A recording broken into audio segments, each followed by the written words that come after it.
반갑습니다. 오늘 또 이렇게 인연이 돼서 안양법당에 와서 또 여러분들하고 이야기를 나누게 됐습니다. 우리가 지금 이렇게 사람들이 보면은 채식하는 것을 굉장히 어렵게 생각해요. 그러니까 심지어는 이렇게 스님들도 고기를 다 드시고 하는데 왜 고기를 안 먹느냐 그런 소리도 많이 하거든요. 근데 이제 스님들이 올바르게 수행하는 스님들은 계율을 지켜요. 근데 우리가 이제 지금 사회가 복잡해지고 또 활동량이 많아지고 하다 보니까는 옛날처럼 수도하는 사람들이 산 속에만 있는 게 아니다 보니까는 이제 계율을 지키는 게 힘들고 어렵게 느껴지는데 힘들고 어려운 가운데서 지키기 때문에 더 가치가 있다는 거예요. 그래서 우리가 이제 지금 발법실에 보면은 온갖 종교가 난무를 하기 때문에 어떤 것이 정법인지 알아보기가 참 힘들다고 그랬어요. 근데 우리가 정법인 줄 알아보는데 제일 첫 번째 중요한 거는 정법에는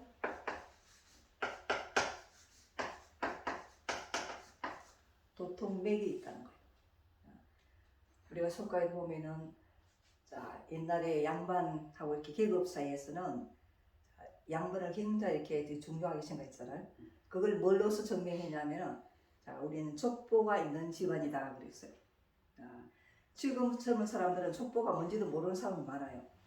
그래서 족보라면 이제 우리가 예를 들어서 김해 김씨 같으면은 김해 김씨의 시조가 누구, 김해 김씨의 시조로부터 우리가 몇 대 손이다 이게 나와요. 그다음 우리가 뭐 전주이시면은 전주이시 몇 대 손이다. 그래서 우리는 족보가 있는 집안이다, 빼대가 있는 집안이다 이렇게 해서 양반을 쳤다는 거예요.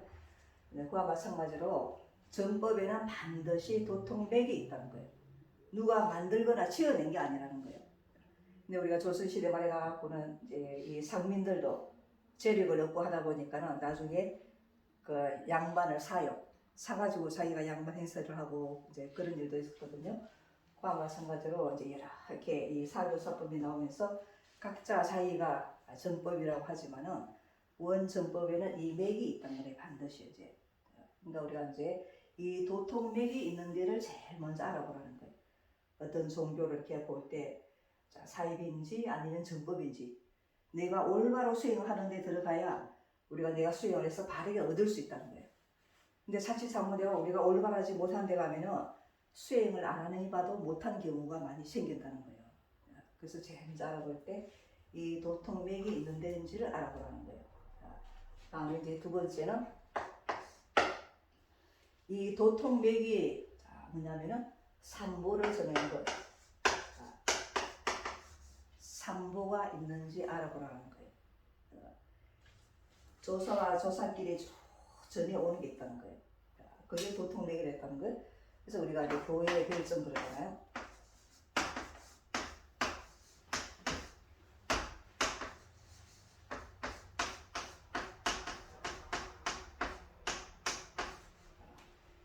가르치는 것 외에 달리 전한 것. 이게 쭉 이어져 내려온 게 이게 도통맥이라는 거예요. 그래서 석가부처님이 가설에게 전하고 가설이 아난에게 전하고 아난이 이렇게 우파고자 제자가 이차가 이렇게 쭉 내려오는 그 맥에 전해오는 것이 뭐냐면은 삼보라는 거예요. 세 가지 보배가 있다는 여러분들 이제 구두를 하셨기 때문에 삼보가 뭔지 아시잖아요. 우리가 이제 불교에 가면은 귀불하고 귀법하고 귀성한다 그래요. 그럼 우리가 부처님한테 귀하고 부처님의 가르침에 귀하고 스님에게 귀한다 했는데 불법성 삼보에 귀하는 게 어떤 게 삼보에 귀하는 것인가 우리가 그냥 편하게 알고 있는 경우가 많다는 거예요. 부처님 앞에 그냥 이렇게 불상 앞에 우리가 존경하면서 부처님을 생각하고 공경하는 것 이게 귀불인 줄 알고 또 부처님의 가르침 그 경전을 읽고 외우고 이렇게 그 경전을 존중하고 이렇게 하는 것이 귀법인 줄 알고 있는 사람들도 있고 또 우리가 이제 스님한테 귀성하면은 스님을 막 공경하고 존경하고 그게 귀성인 줄 알고 있거든요. 물론 그것도 이제 이 삼보를 공경하는 거에 한 방법이 들어가요. 들어가는데 진짜 이 삼보라는 거는 밖에 있는 게 아니라는 거예요. 자, 부처님을 공경하고 부처님의 가르침을 갖다 참게 따르고 부처님의 제자들을 갖다 공경하라 하는 게 밖에 그렇게 하는 것뿐만이 아니고 진짜 진정한 삼보는 자기 안에 있다는 거예요. 각자가 가지고 있는 삼보가 있다는 거예요. 자, 그럼 내 안에 있는 삼보, 불법, 성의, 귀라는 거예요. 그럼 내 안에 있는 삼보가 뭐냐는 거예요. 그러니까 우리가 이제 이 삼보가 있는데 우리가 흔히 알고 있는 그 귀불, 귀법, 귀성 그 삼보가 아닌 이 도통맥에 의해서 조사와 조사끼리 쭉 비밀리에 전해져 내려오는 그 삼보가 있다는 거예요. 그 삼보는 우리가 책을 통해서 얻을 수 있는 게 아니라는 거예요. 술법을 가지고 들을 수 있는 게 아니라는 거예요. 반드시 부처님 앞에서 구도 의식을 통해서 전해받게 된다는 게 이건 전해받는 것이라는 거예요. 그래서 이제 우리가 부처님 앞에서 전해주는 삼보가 있다는 거예요. 정법에는. 또 동력에 의해서 이제 삼보를 전하는데 세 번째 우리가 정법인지 아닌지 봐야 할 점이 계율이 있는가 보라는 거예요. 과연 그것이 계율을 지키고 있는가? 근데 지금 보면은 이제 계율을 지키는 데가 참 드물어요. 우리가 심지어는 조계종에 출가한 스님들도 계율을 지키는 분이 참 드물 정도로 지금 시대가 그렇게 바뀌었더라는 거예요. 옛날에는 수행하는 사람들은 이 계율을 지키는 것이 당연했어요. 수행하는 사람은 어려이 그냥 당연하게 지키는 줄 알았거든요. 제가 어렸을 때만 해도 스님들이 계율을 안 지키면은 애들이 손가락질하고 돌멩이 던지고 놀렸어요. 땡중이라고. 땡땡이중이라고 그랬거든요. 가짜중이라고 그렇게 놀렸는데 그만큼 이 계율이 중요하다는 거예요. 우리가 이제 계율이 생명과 같다는 거예요. 수행을 하는 데 있어서는. 그래서 우리가 이제 정법인지 아닌지 알아보는 세 가지 방법에 이제 도통맥이 있는지 알아보고 다음에 삼보가 있는지 다음에 거기서 계율을 지키는지 이 세 가지를 갖다가 알아보라는 거예요. 이 세 가지가 있으면은 정법이라 할 수 있다는 거예요. 우리가 함께 구도하신 여러분들은 이제 도통맥 우리가 인정하잖아요. 석가부충부터 가석까지 가석 하나 삼아서 쭉 내려가지고 쭉 내려 28번째 조사님은 달마대사까지 달마대사부터 신광성찬 도신 봉인 해능해가지고 6조 해능선임까지는 일관적으로 알고 있는 부분이라는 거예요. 근데 우리가 이렇게 이 달마조사가 중국으로 와가지고 일대가 됐는데 달마대사가 중국으로 건너올 때 글자는 한자도 가지고 오지 않았다 그래. 경전 보따리를 가지고 온 게 아니라는 거예요. 그럼 그게 무슨 말이겠어요? 글은 하나도 안 가져왔다며요?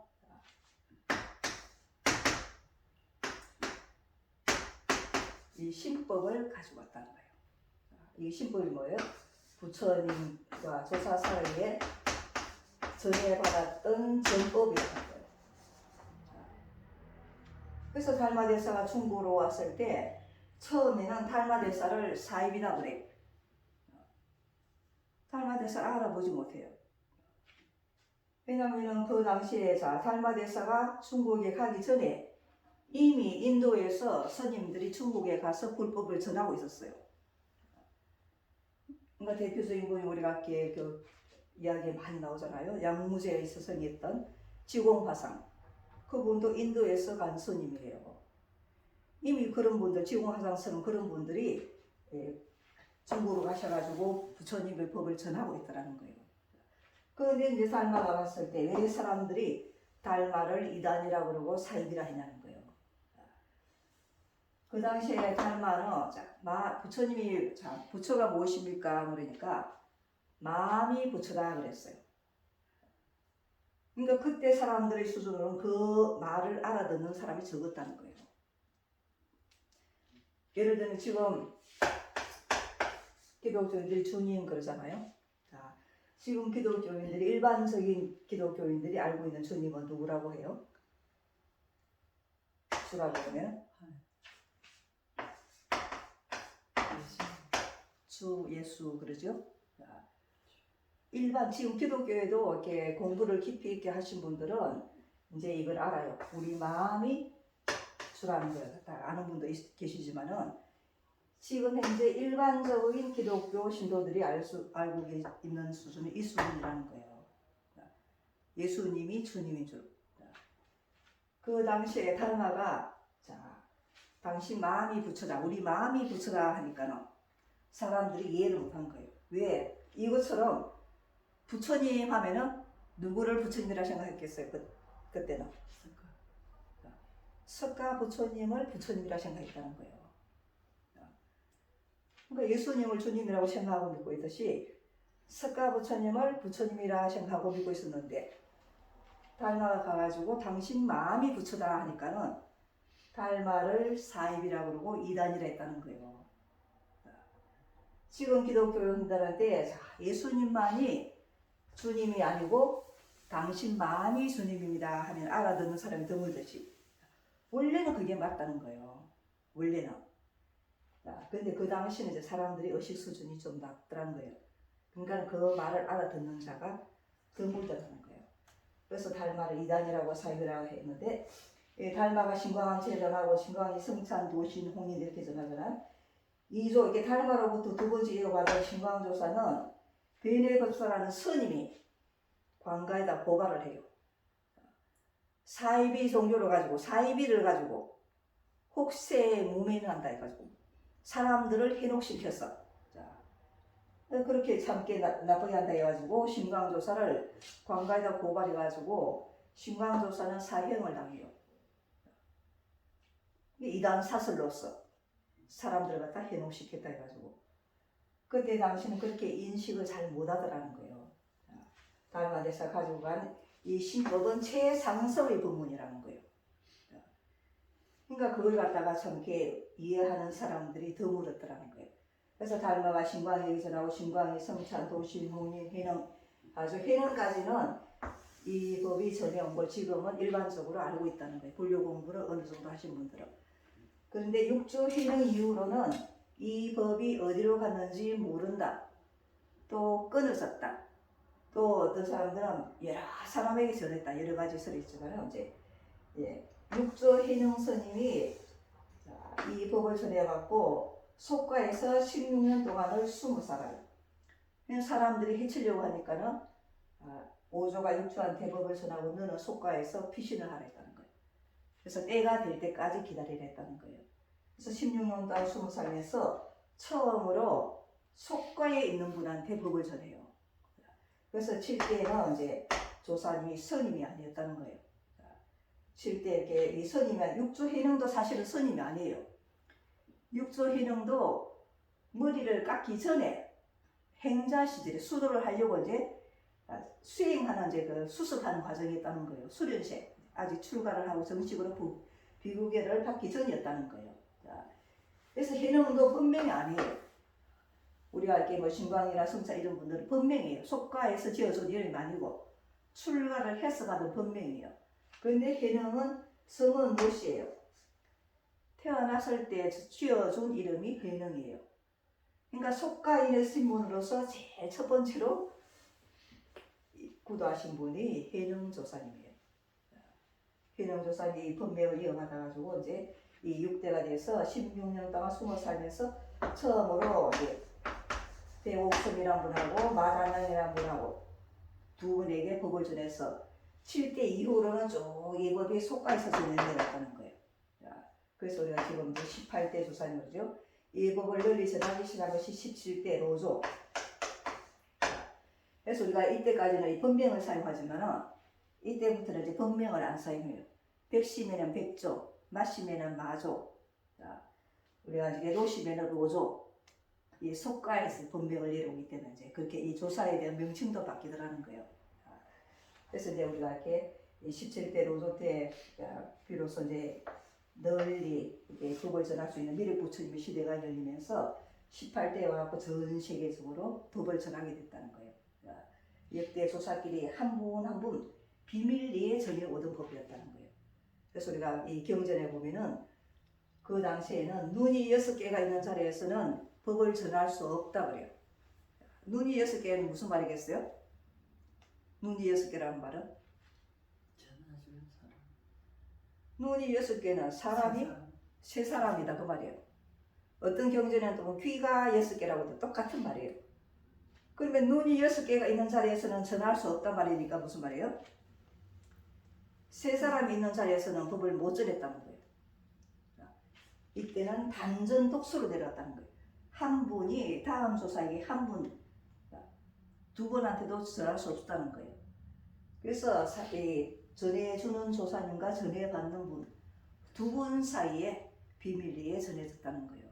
그래서 우리가 육조 단경에 보면 오조가 육조한테 법을 전했다 그 일화가 나와요. 방아를 찢고 있는 해능을 찾아가잖아요.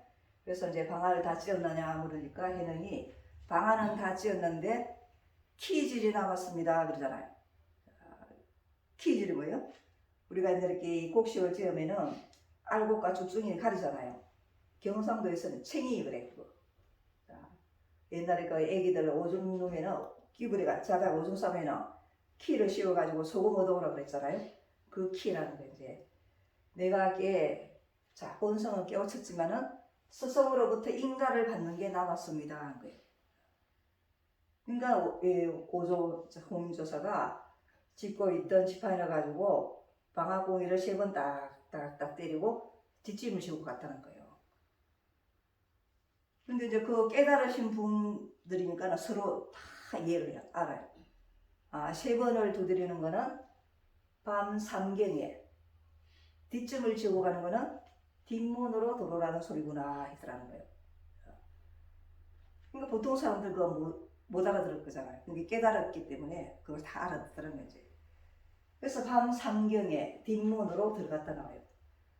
뒷문으로 들어가는데 자 그래도 안심이 안 돼서 아무도 모르는 다 잠든 밤중에 그 혹시나 누가 볼지 모르니까 뒷문으로 오래가지고 그것도 안심이 안 돼서 병풍을 가지고 가리고 전했다 하는 거예요. 그렇게 비밀리에 전했던 법이라는 거예요. 그래서 전해주는 분하고 전해받는 분하고 두 분 사이에 이렇게 쭉 내려오던 이 산보를 이때 와서 비로소 전하기 시작했다는 거예요. 그래서 18대 왔고 이제 전 세계를 줬는데 앞으로는 19대가 없다는 거예요. 18대 조사님이 마지막이라는 거예요. 처음이자 마지막으로 이 법을 널리 전하고 이제 거둔다는 거예요. 그래서 우리가 이런 정법에는 반드시 이런 법맥이 있다는 거예요. 그래서 이제 우리가 인류가 너희는 이 법맥에 의해 가지고 때가 되어서 사람들한테 전하는 것이지. 지금 미륵부처님 시대가 같아 가지고 누가 만들어낸 종교가 아니라는 거예요. 근데 사람들 이제 그걸 모르니까는 부처님이나 또 설하는 참 모습이라든지 또 이제 우리가 이렇게 출가한 스님이라고 하는 사람들이 해 있는 모습이라든지 이런 게 생소하다 보니까는 아주 새로 만들어진 신흥 종교가 아닌가 이렇게 이제 오해를 하시는 분들이 계신다는 거예요. 근데 지금은 우리가 미륵부처님 서민에게 도가니었기 때문에 서민 속가에 이렇게 설있고 또 미륵부처님 시대는 이 가을운이기 때문에 가을 그 영뿌리를 상대해서 영뿌리절을 하고 또 이제 속가에 운이 내리다 보니까는 출가한 스님이지만 속가 사람의 모습으로 해 있다는 거예요. 예, 그런 이치를 이제 잘 모르면 오해를 하기 쉽더라는 거예요. 근데 여기는 누가 만들어낸 데가 아니고 이 도통맥이 쭉 개성되어 내려온 데라는 거지. 조계중이는 6조까지 밖에 없다 그랬죠? 6조 이후로는 어디 갔는지 모른다지만 6조 이후로 내려온 데가 여기라는 거예요. 그래서 이때까지 이제 비밀리에 전해오다가 이게 때가 되어서 사람들한테 전하고 있다는 거예요. 그래서 우리가 이제 이렇게 구두를 하면은 삼보를 전해간다는 거예요. 그러니까 우리가 이제 나에게 있는 삼보. 우리가 귀이불이 어떤 귀이불인가. 그래서 여러분들이 이제 구두하신 분들은 그냥 부처님 앞에 우리가 불상 앞에 절하고 부처님을 공경하는 마음을 가지고 그것만 가지고 내가 귀이불 했다고 생각하면 안 된다는 거예요.